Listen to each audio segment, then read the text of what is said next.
जैसे कि कैंडिडेट लोग का जो इशू है इसके बारे में अगर मैं बात करूं तो यहाँ पे सबसे ज़्यादा इशू है कि एज को लेके, एज क्राइटेरिया को लेके।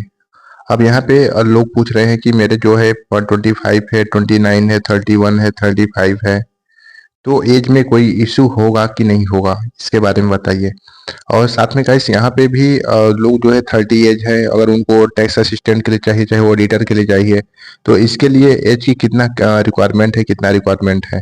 और साथ में यहाँ पे जो है थोड़ा मैं कंप्यूटर से रिलेटेड थोड़े मोड़े ज़्यादा नहीं, थोड़े से इशू के बारे में डिस्कस करूंगा, इसलिए क्योंकि जो कमेंट्स आए हैं और थोड़े कम कमेंट्स आए हैं और क्वेरी से रिलेटेड, तो इसके बारे में भी कुछ लोगों का डाउट है, अभी डाउट उनका नहीं क्लियर हुआ है, तो आज मैं उनका भी डाउट क्लियर कर दूंगा। तो यानी कि गैस इस वीडियो में आपको काफ़ी इंपॉर्टेंट पॉइंट के बारे में मेंशन करेंगे। और साथ में गैस यहाँ पे जो भी कैंडिडेटों की इशू है कमेंट बॉक्स में आप लोग बता सकते हैं।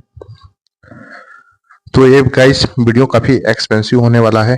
साथ में गाइस यहाँ पे जो भी इशू है तो कमेंट बॉक्स में बताना बिल्कुल ना भूलिएगा। तो गाइस वीडियो स्टार्ट करने से पहले आप लोग छोटा सा रिक्वेस्ट है, प्लीज वीडियो को लाइक करें। और मोर इन्फॉर्मेशन के लिए आप मेरे टेलीग्राम को विजिट कर सकते हैं, मैं टेलीग्राम का लिंक वीडियो के डिस्क्रिप्शन में दे दूंगा। अब सबसे पहले हम आपको एज क्राइटेरिया दिखा लेते हैं, जो कि बहुत सारे कमेंट्स आ रहे हैं, बहुत ज़्यादा कमेंट आए हैं इस पे। अब देखिए गाइस, ये आपको, इससे आपको क्या बेनिफिट होगा, ये भी तो सवाल है। इससे आपको पोस्ट प्रेफरेंस के टाइम बेनिफिट होगा। अब यहाँ पे क्या होता है ना कि जब मेंस में मैक्सिमम कैंडिडेट क्वालिफाइड तो कर लेते हैं, लेकिन जब आपका जो है डीवी होता है ना, तो डीवी में क्या होता है कि मैक्सिमम जो कैंडिडेट जो रिजेक्ट होते हैं वो इशू होता है रिजेक्शन का। तो ये होता है डीवी का, मेन पर्पज होता है डीवी का। अब यहाँ पे जो रिक्वायरमेंट है, सपोज दैट ऑडिटर के लिए आपका 27 साल जो है डिमांड किया गया है, अगर आपका 35 साल है तो आप वो कोई भी रिलैक्सेशन नहीं दिया जाएगा, आपको डेफिनेटली जो है टर्मिनेट कर दिया जाएगा, आपके कितना भी अच्छे स्कोर क्यों ना रहे। तो एज भी बहुत ज्यादा मैटर करता है। तो इस वीडियो में हम आपको यहाँ पे टेबल फॉर्मेट में आपको बताऊंगा कि कौन सी पोस्ट के लिए कितना एज होना जरूरी है। अगर इसके प्लस अगर एज हो जाता है तो फिर आप आउट ऑफ कवरेज हो जाओगे, फिर उसके बाद आपको कोई भी पोस्ट मिलने में प्रॉब्लम होगी। अब जैसे कि यहाँ पे 18 to 27 auditor, accountant, tax assistant, UDC, SSA assistant, अगर इस पोस्ट के लिए एज की जो रिक्वायरमेंट है ये है 18 to 27, कितना है, 18 से 27 है। फिर हम 20 से 30 के बीच में अगर डिस्कस करें, SO, CSS, MEA, एएफएचक्यू, sub inspector, CBI. अगर आपकी एज 20 से 30 के बीच में अगर है तो आप इस पोस्ट के लिए एलिजिबल हैं, यानी कि आप इस पोस्ट में जो भी कैंडिडेट है, सबसे ज्यादा जो है सब इंस्पेक्टर के लिए, सीबीआई के लिए पूछा गया था। तो पूछना था कि मेरे जो है 32 एज है, तो क्या मैं सब इंस्पेक्टर के लिए पीपीएफ डाल सकता हूँ कि नहीं डाल सकता हूँ, मेरे अच्छे खासे स्कोर हैं, तो एज में इशू होगा कि नहीं होगा। तो इस समय तो नहीं होगा, लेकिन जब बाद में जब डीवी वेरिफिकेशन आपका होगा तो उस टाइम आपका प्रॉब्लम क्रिएट हो सकता है। आप inspector of income tax, central excise examiner, AE, divisional accountant. अब यहाँ पे इसको देख सकते हैं, इसके लिए जो एज की रिक्वायरमेंट है 18 से 30 है, 18 से 30 है। तो यहाँ पे देख सकते हैं, अगर इसी के बीच में अगर आपका एज है तो आप इस पोस्ट के लिए सिंपली आप एलिजिबल होंगे। फिर 18 to 32 की अगर बात करें, 18 से 32 साल, तो जेएसओ के लिए है। अब यहाँ पे कई सारे कैंडिडेट कह रहे हैं कि जेएसओ का स्टेट वाइज वैकेंसी कितनी है, तो मैं आज प्रॉमिस किया था देने के लिए, लेकिन मैं नहीं दे पाया ज़्यादा वर्क की वजह से। तो आज देखते हैं, नहीं तो आपको नाइट तक इसका अपडेट मैं दे दूंगा कि वैकेंसी कितनी है स्टेट वाइज। अब यहाँ एज रिलैक्सेशन में क्या प्रावधान है इसके बारे में भी मैं आपको बता दूं, जिससे कि जो डाउट है आप लोगों के, कई दिन से डाउट है, तो ये डाउट भी आप लोगों का क्लियर हो जाएगा। अब यहाँ पे देखिएगा, इस एससी और एसटी के लिए एज रिलैक्सेशन 5 साल के लिए है। ओबीसी एनसीएल के लिए एज रिलैक्सेशन 30 साल का है। पीडब्ल्यूडी बीडी के लिए 10 ईयर है। पीडब्ल्यूडी बीडी ओबीसी के लिए 13 ईयर है। अब एनसीएल सीएल का क्या मतलब होता है, एनसीएल और सीएल का मतलब ये होता है कि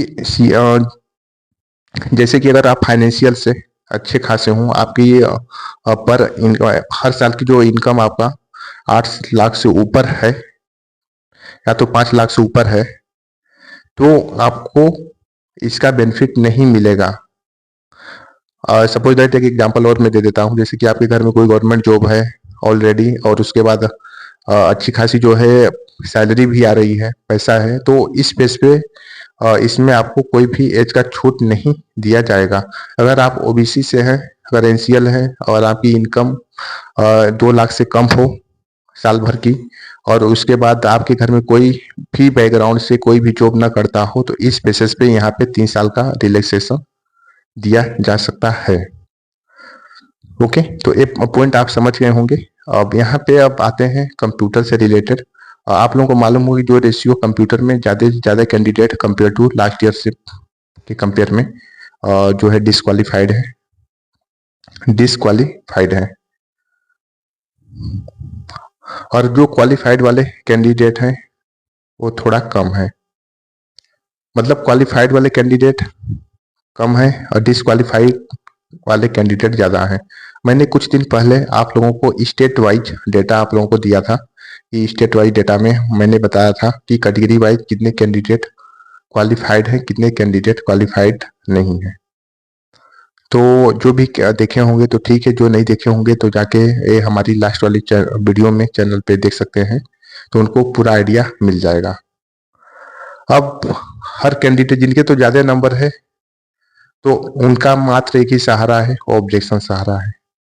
जिनके ज़्यादा नंबर कम है, अगर एसएससी के द्वारा अगर मान लिया जाता है कि आप जो है दिया हुआ क्वेरी या क्वेश्चन गलत है, तो आपके नंबर उनके बढ़ सकते हैं जिनके ज़्यादा नंबर हैं।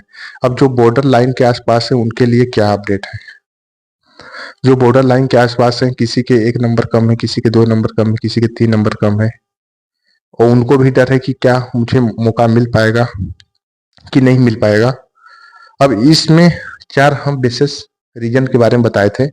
पहला हम बताए थे आपका ऑब्जेक्शन बताए थे, पहला चैलेंज, दूसरा एक्यूरेसी बताए थे, तीसरा एडजस्टमेंट रिलैक्सेशन बताए थे, और उसके बाद यहाँ पे मार्क्स रिलैक्सेशन बताए थे। 4 पॉइंट के बारे में बताए थे। तो मार्क्स रिलैक्सेशन तो एससी एसटी वालों का अगर 1-2 नंबर कम है तो उनको तो मौका मिलने का पूरा चांस है।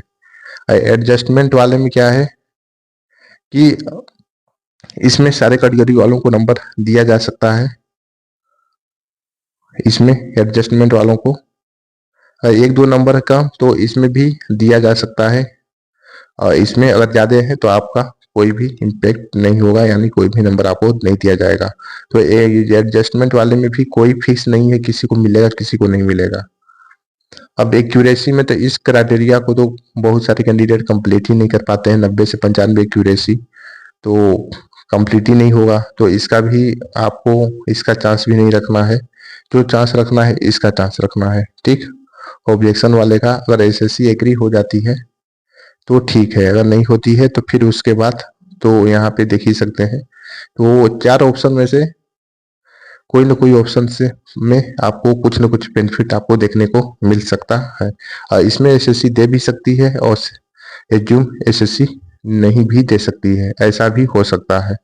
तो ओके गाइस, तो सो गाइस आज वीडियो में यही छोटा सा अपडेट था। तो ये अपडेट आपको कैसा लगा जरूर बताइएगा। वीडियो अच्छी लगी वीडियो को लाइक और चैनल को जरूर सब्सक्राइब करें। मोर इन्फॉर्मेशन के लिए आप मेरे टेलीग्राम को विजिट कर सकते हैं। मैं टेलीग्राम का लिंक वीडियो के डिस्क्रिप्शन में दे दूंगा। तो गाइस मिलते हैं नेक्स्ट वीडियो में। All the best, thank you so much.